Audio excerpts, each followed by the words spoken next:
Bem, essa última tour aqui é para mostrar os filmes, tipo, coisa dos anos 80, dos anos 70, dos anos 60. É uma sequência de filmes que passaram no passado, né? Clássicos, que eles vão mostrar, entendeu? Que é um show bem conhecido. Jimmy Fallon. É bem conhecido esse show nos Estados Unidos. É tipo um Jô Soares, se for comparar no Brasil, entendeu?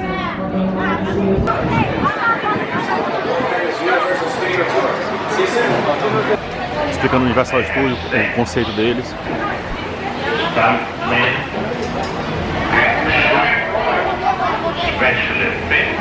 São os filmes antigos, né? Dos anos 60, dos anos 50.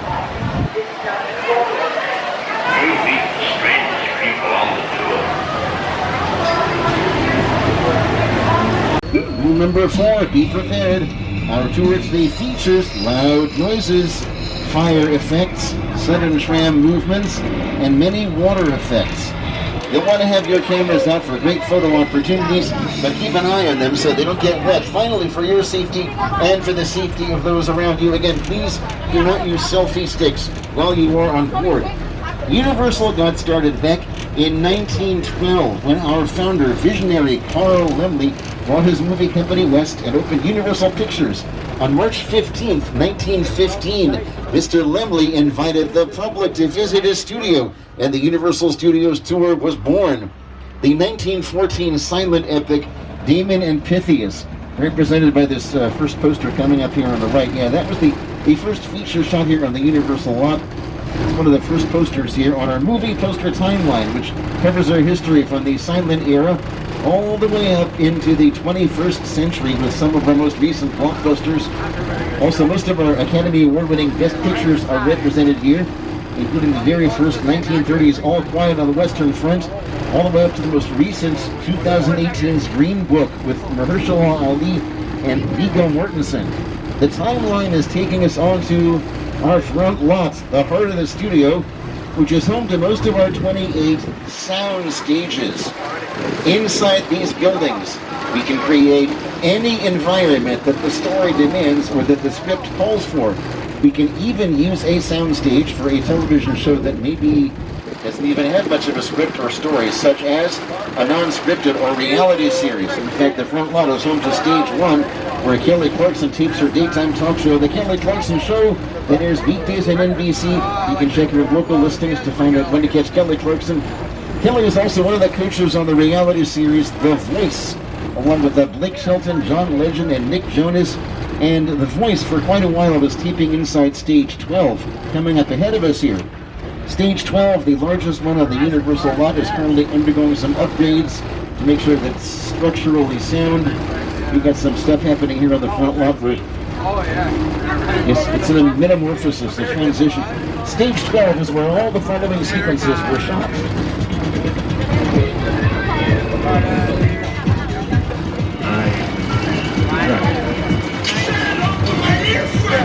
Stage 12 was big enough to hold sets such as the Visitor Centers, which were also part downtown Newville, for the live action of the Grinch Stole Christmas, and the Eden East Resort for Couples Retreats. And you'll see some construction coming up here on the right. So what's going on anyway? We are excited about the opening of Super Nintendo World at Universal Studios Japan, and are thrilled that the land is coming to Universal Studios Hollywood.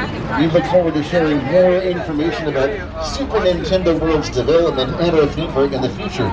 Some of the stages ahead of us were recently being used for Superstore with America Ferrera, Ben Philbin, and Lauren Ash. I know it's hot in here, but let's have some patience for one another. Yeah, you know, the heat makes us all act. If your face stays where it is, it's gonna get punched. I think the heat is making me act up. Well, I'll be okay, everybody. Now, some of these stages were also used for Hollywood Game Night, hosted by 5-time Emmy winner Jane Lynch. Whose name is worth more in Scrabble tiles? Uzo Aduba or David Oyelowo? Uzo Aduba. Stage 18, coming up on the left, was recently used for Season 4 of AP Bio with Patton Oswalt. AP Bio is currently available for streaming on our NBC Universal streaming service Peacock. Another Peacock show is Saved by the Bell, starring Mario Lopez, which has been filming inside stages 17 and 16, coming up here on the left. Stages 17 and 16 were also recently being used for Superstore, and Superstore was also doing a lot of filming in stage 20, which will be coming up here on the left. Stage 20 has also been home to epic movie sets like Mission Control for Apollo 13. Now, here's director Ron Howard. Realism was an essential element for Apollo 13. After all, we were recreating an important moment in American history, a moment many Americans witnessed on television. We thought about filming in Houston, Texas, where the original control room for the Apollo missions still exists. Unfortunately, NASA's engineers didn't have filmmaking in mind when they built Mission Control. Since there was no room for the elaborate camera frames and tracks we needed for the shots, we had to build our own Mission Control. Everything had to be exact, even down to the tiniest details. All right, getting back to television. Aside from shows like Superstore and AP Bio, Universal and NBC Universal have brought you some of your other favorite television shows. Let's see how many of these titles you can remember.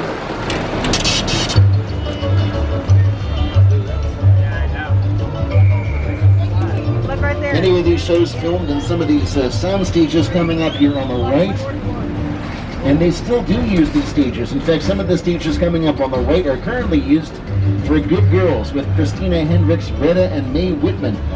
They were also recently used for The Good Place with Kristen Bell and Ted Danson. And Ted Danson has been back here recently working on his current series, Mr. Mayor, which airs Thursdays on NBC. And oh, look at this. Assemble the Minions. Illumination Entertainment Next Exit. So Illumination Entertainment is one of our sources of animated content. They unleashed the Minions onto an unsuspecting world in 2010's Despicable Me. And you can't stop those Minions. They're coming back to the big screen next summer in the origin story, Minions: The Rise of Gru, in theaters 4th of July 2022. So at one time, the Illumination folks had an office inside one of the bungalows coming up here on the left. Some of you were going to be looking that way anyway, of course, because why not? There's a talking teddy bear there with a martini. The Ted movies with Mark Wahlberg and the voice of Seth MacFarlane as Ted were productions of Universal and Bluegrass Films. Bluegrass at one time had their offices inside one of these other bungalows coming up here on the left. Inside these other bungalows here are the offices of some of the other top production companies in the business. Art Platts, the producer of Broadway hits like Dear Evan Hansen and Wicked, also the upcoming Dear Evan Hansen movie musical. He's got an office here. Also, coming up on the left will be Bungalow 5195. It's currently home to the De Laurentiis company who brought us the NBC series Hannibal. Coming soon from Dina De Laurentiis, a new adaptation of Stephen King's Firestarter. But the bungalow, you notice a familiar profile to the right of their front door. It was once the working space of the master of suspense, Alfred Hitchcock, who was famous for making cameo appearances in nearly every one of his films. See if you can spot Hitch on the following clips. Good game. My name is Alfred Hitchcock. We all know that. Also on the left is this three-story structure. These are more production offices connected to stages 22 and 23, which are currently used for the series Kenan with Kenan Thompson, which airs Tuesdays on NBC. We're now leaving the front lot and heading onto the back lot, where the world is just around the corner. To the left are metropolitan sets in New York Street. And you know something? New York City is where the big ape King Kong met his untimely end. Now here's the director of our 2005 retelling of the King Kong story, Academy Award winner Peter Jackson. It's the original King Kong that made me want to direct movies. I saw that movie on TV when I was about 8 or 9 years old, and I wanted to become a filmmaker. I like films that just take you away from your real life and sweep you up on the adventure. Kong literally does that. I mean, you're on board the ship, you're sailing to the Lost Island, you're encountering monsters and creatures from, prehistoric times. So I was thrilled when Universal invited me back to Skull Island, and it's great to have you along for the ride. Now we have created this 3D immersive experience, so you're going to have your glasses ready. Don't put them on yet, but just have them in your hand because we're about to return to Skull Island. Ladies and gentlemen, adventure awaits us. Please hold on to your personal belongings. Remain seated at all times. Keep your arms and legs inside. And now, welcome to Skull Island.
Ladies and gentlemen, King Kong 360 3D.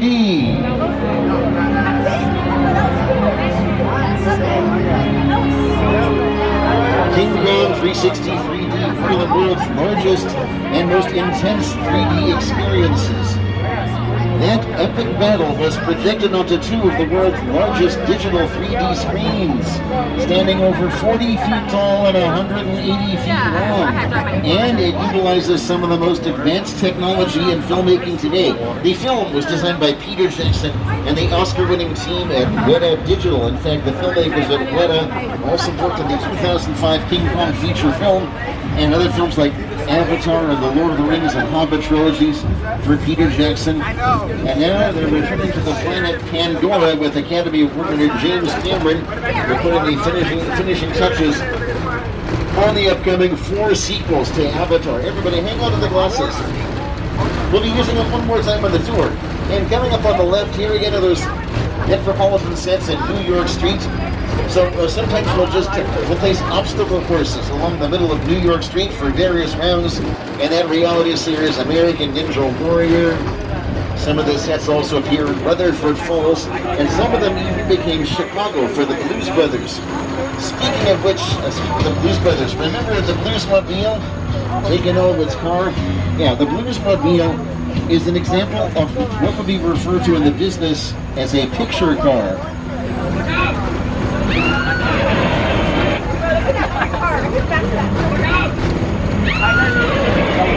In industry lingo, picture car is defined as any vehicle on the set that's going to be seen by the camera. Some of these cars have become as famous as the stars who've driven them. Over the years, picture cars have gotten bigger, badder, and faster as audiences continue to embrace their need for speed. A Back to the Future DeLorean. Here's a picture car with which you might be familiar. For the Bluesmobile from the Blues Brothers with SNL's Dan Aykroyd and John Belushi. The Deathmobile from Animal House, also with Mr. Belushi. Coming up on the left is a black Ford Cobra kit car from the recent reboot of the Knight Rider series. For the 21st Century Knight Rider, the voice of the kit car was an uncredited Val Kilmer, Nick Rivers himself. Here's a red Ferrari 308 from the original Magnum PI with Tom Selleck, and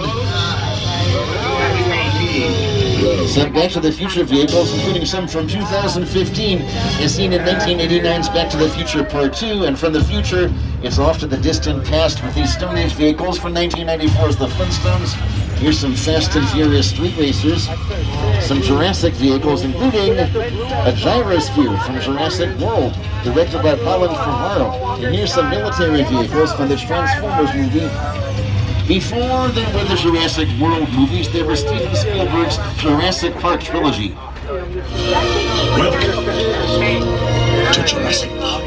Coming up ahead are some props, picture cars, and other items from those Jurassic Park movies. Like just ahead of us here to the right is a boat which was being attacked by the Spinosaurus in Jurassic Park 3, directed by Joe Johnston, and featuring Willie Macy, Tay Leone, and Sam Neill. I wonder whatever became of the Spinosaurus. I don't know. Anyway, coming up on the left is this Fleetwood RV mobile lab, last seen dangling off a towering cliff on a remote island in a terrifying scene from The Lost World Jurassic Park with Vince Vaughn, Academy Award winner Julianne Moore, and also Jeff Goldblum. But actually for this scene, the van was right here on the Universal front lot, and it was dangling from a parking structure, which was dressed to look like a towering cliff on a remote island. There wasn't really a big T-Rex there. No, the van was being dangled by a crane.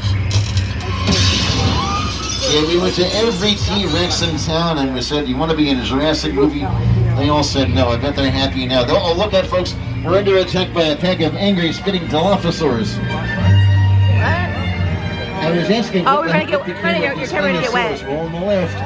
Here's Spiny. And don't get too comfortable yet, everybody. Just when you thought it was safe, more Jurassics are coming. We got a new movie in the works, Jurassic World Dominion, directed by Colin Trevorrow, set to go stomping into theaters June 10th of 2022. Earlier, also, I was telling you all about how the world is just around the corner on the back lot. Well, ahead of us here is Old Mexico, which has appeared as places like Tijuana in productions like What's Love Got to Do With It? The Ike and Tina Turner story with Lawrence Fishburne and King T'Challa's mom, Angela Bassett. This is also where Janet Jackson shot her Escapade music video. And, oh, did I mention that there's a flash flood warning in effect for Old Mexico? No? Okay. There's a flash flood warning in effect for Old Mexico. Just FYI. Yes, you're welcome. Uh-oh, a storm. Everybody grab your thunder buddy because... It's gonna rain. That's another one. Oh, can we splash that? Have I seen water coming down? Well, because we got some rain. Oh, yeah, they can make it green. Look at that. This isn't too bad. I think we can handle this. Except... turn it up. Oh, turn the pump up. Hey, does anybody happen to hear a little rumbling sound off in the distance? You hear it? Okay. Como que eles fazem chuva? Eles vão gravar algum filme. Hey, on the left, there it is, a flash flood heading straight for the tram. Keep cover, everybody.